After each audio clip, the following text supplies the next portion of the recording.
Is that on? It's not, can you just hit the side button, kind of near your forefinger? Yeah. I'm just like losing today with the technology. Oh, that's not There we bad. go. There you go. Thank you.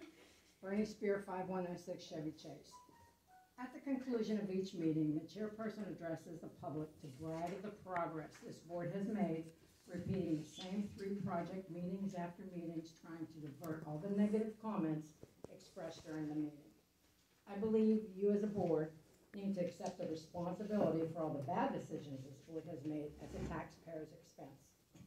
We paid Mike Silvestri, the retired manager from Peters Township, $10,000 to come in and evaluate the condition of Union Township and to make recommendations going forward.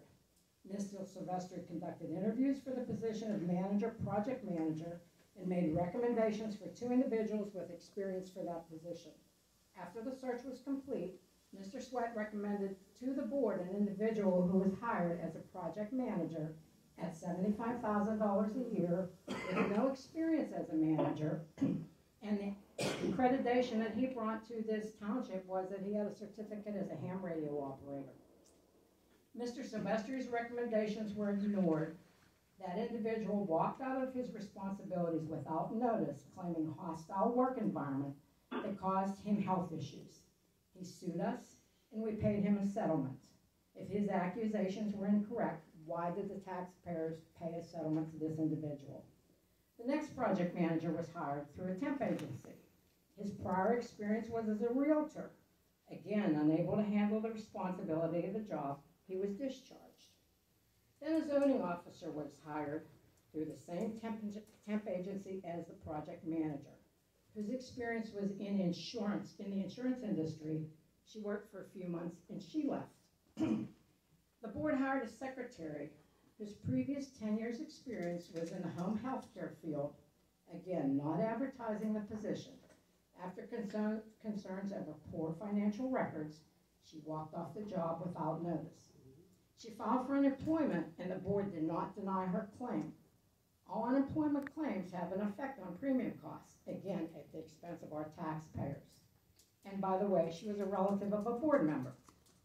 A secretary assistant treasurer was hired who had 18 years experience as an office manager, a very competent hire. When she spoke to a board member requesting consideration for an increase in wages, inasmuch as she was doing all the financials for the township, she was told her pay would be decreased if that happened. Her compensation was $22 an hour. After her request for an increase, the office environment changed. Due to the hostile environment, she began having severe health issues to the point where she sought employment elsewhere. Her replacement was hired without advertising the position or interviewing other candidates at $24 an hour. Within a year, her salary was increased to $28 per hour. And she does not do the financials the prior secretary assistant treasurer did. We then hired a CPA firm to do the financials at a cost of $47,000 a year. So the position that paid $22 per hour was now costing us $28 per hour plus $47,000 a year. She too has a relationship with a member of this board as an ex-employee. You hired a road worker through the advertisement that required a CDL. Within 3 days, he tendered his resignation. You then hired a road worker that did not have a CDL. And even though the ad stipulated a CDL requirement, you agreed to pay $5,000 to allow him to obtain a CDL without any stipulations that he was required to remain an employee of Union Township for a specific amount of time. Unfortunately, the constant repeating of these same 3 accomplishments stated at every meeting by the chairperson is dwarfed by these and countless gaffes and bad decisions by our board. Linda. Thank you, Barney.